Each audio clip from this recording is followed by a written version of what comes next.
მოსაბჭოთა სივრცის ქვეყნებში კრიზისი კარგად ნაცნობი ცნებაა. თაობები იცვლებიან და ყოველი მომდევნო თაობა იმედს იტოვებს, რომ მათ თაობას არ მოუწევს იმ სოციალური თუ პოლიტიკური კრიზისის გავლა, რაც წინა თაობამ გამოიარა. სხვადასხვა პოლიტიკური თუ სოციალური კრიზისების დროს ორგანიზაციების გამართული მართვა დიდწილად უზრუნველყოფს ერთი მხრივ თანამშრომლების სოციალურ და ფსიქოლოგიურ კეთილდღეობას, ხოლო მეორე მხრივ ორგანიზაციების ფინანსურ მდგრადობას და განვითარებაზე ორიენტირებულობას. თუმცა რა არის ის ძირითადი ღირებულებები, რაც კრიზისის დროს ყველაზე მეტად ფასდება ორგანიზაციის ლიდერებსა და თანამშრომლებში. ამ თემაზე სტუმართან ერთად ვაგრძელებთ საუბარს. გიგა ჩიტიშვილი, ACT Global-ის ბიზნესის განვითარების მიმართულების ლიდი გვერდება ეთერში. გიგა, მოგესალმებით და მადლობას გიხდით გადაცემაში მობრძანებისთვის. მოგესალმებით, მადლობა დაპატიჟებისთვის. თავდაპირველად რომ ვისაუბროთ, როგორ აისახება სხვადასხვა პოლიტიკური იქნება თუ სოციალური კრიზისი კომპანიებზე და მათ თანამშრომლებზე. რა არის, ასე ვთქვათ, ის ძირითადი ხარვეზები, რომლებიც აი ამ დროს იჩენს ხოლმე თავს? მადლობა საინტერესო შეკითხვისთვის. ზოგადად კრიზისულ პერიოდში განსხვავებული კრიზისები არსებობს სოციალური, პოლიტიკური და ასევე ინდივიდუალური თანამშრომლების შემთხვევაში და განსხვავებულად იჩენს ხოლმე და განსხვავებულად აისახება ორგანიზაციებზე და თანამშრომლებზე.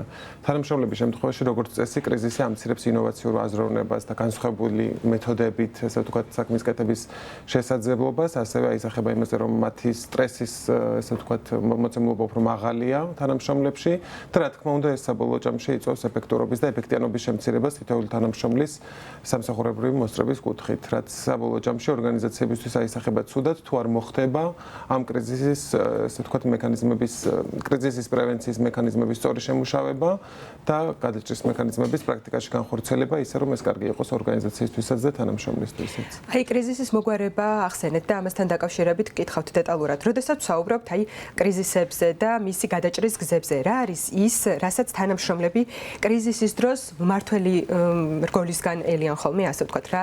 და აქვე გკითხავთ, რა როლი აქვს ამაში ღია კომუნიკაციას? კი ბატონო, დიდი მადლობა. ზოგადად ახლა ჩვენ ძალიან ბევრი სექტორის ორგანიზაციასთან გვიწევს ურთიერთობა, ეს არის ბიზნეს სექტორის ორგანიზაციები, სამთავრობო ორგანიზაციები, დონორები.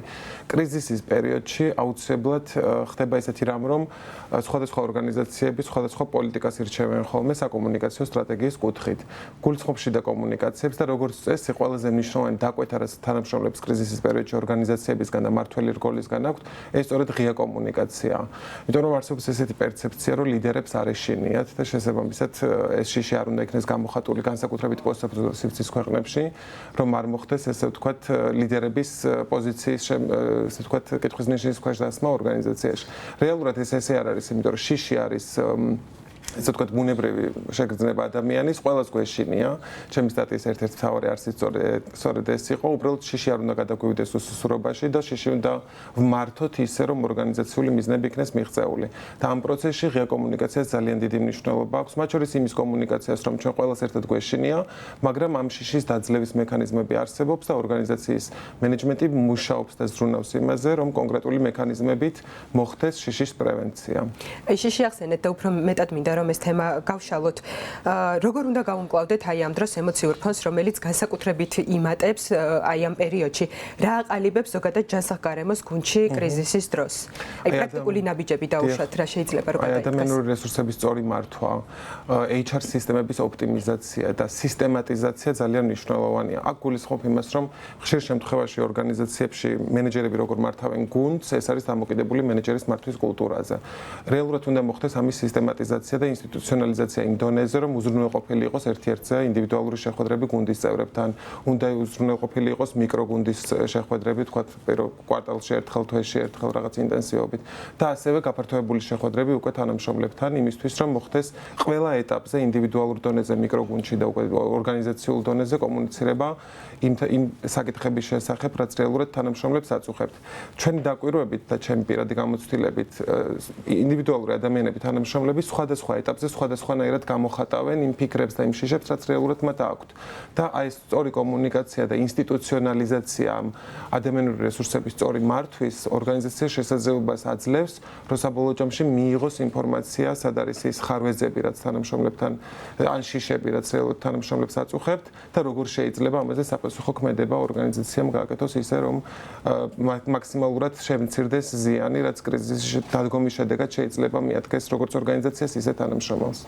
თუმცა ეს არის ორმხრივი პროცესი. ერთია, როდესაც ვსაუბრობთ თანამშრომლებზე და მეორე არის, როდესაც უნდა გავითვალისწინოთ დამსაქმებელიც, ასე ვთქვათ.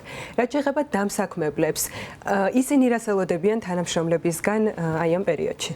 ძალიან მნიშვნელოვანი არის აქ ორი ფაქტორი. ერთი არის, რომ თანამშრომლებს უნდა სჯეროდეთ, რომ მათ შეუძლიათ რაღაც გაკეთება. ხშირ შემთხვევაში, როდესაც არაკრიზისული პერიოდი არსებობს ორგანიზაციაში, ბევრი ჩვენგანი, ესე ვთქვათ, არ ვაღვივებთ იმ უნარებს და შესაძლებლობებს, რაც რეალურად თითოეულ ჩვენგანში არის. შესაბამისად, პრეკრიზისულ პერიოდში, კრიზისულ პერიოდში, როდესაც უშუალოდ დადგება ეს პერიოდი, ძალიან მნიშვნელოვანია მემჯერა დამოკიდებულების გამოვლენა, იმიტომ რომ ძალიან ბევრი რესურსი აქვს თითოეულ ადამიანს, კომპეტენციების უსაზრდულო ჩამონათვალი, რომელიც უნდა მოხდეს, რომლის გამოყენებაც და ათვისებაც სწორედ კრიზისულ პერიოდში უნდა მოხდეს და მე ვიტყოდი, რომ ორგანიზაციის მენეჯმენტი და ლიდერშიპი სწორედ ამას ელოდება თითოეულ თანამშრომლისგან. მეორე არის ის, რომ საერთო გეგმაზე, როდესაც შეთანხმდება ორგანიზაციის ლიდერშიპი და გუნდი ერთდროულად, ესე ვთქვათ, ამ იდეის მხარდაჭერა და რწმენა იმისა, რომ ეს იდეა გაამართლებს, რწმენა იმისა, რომ ამ კრიზისულ პერიოდიდან გამოგვიყვანს, ესე ვთქვათ, ეს ერთობლივი ნაბიჯები. აქ ყველაზე დიდი, ესე ვთქვათ, სარისკო მახასიათებელი არის ნიჰილიზმი, რომელიც შეიძლება კონკრეტულ ადამიანს ჰქონდეს ორგანიზაციაში, კონკრეტულ თანამშრომელს, რომელიც ესე დომინოს ეფექტის სახით შეიძლება სხვა ადამიანებზეც გადავიდეს. ამიტომ ძალიან მნიშვნელოვანია, რომ ეს ორი ფაქტორი იქნეს გათვალისწინებული და მათ შორის აი ეს რწმენა იმისა, რომ სტრატეგიული გეგმა, რომელიც კრიზისის დასაძლევად იქნა შემუშავებული ერთობლივად, უნდა შესრულდეს ყველა თანამშრომლის მხრიდან და თანამშრომლების მხრიდან დამოკიდებულება, რომ მათ შეუძლიათ ამ ყველაფრის გაკეთება.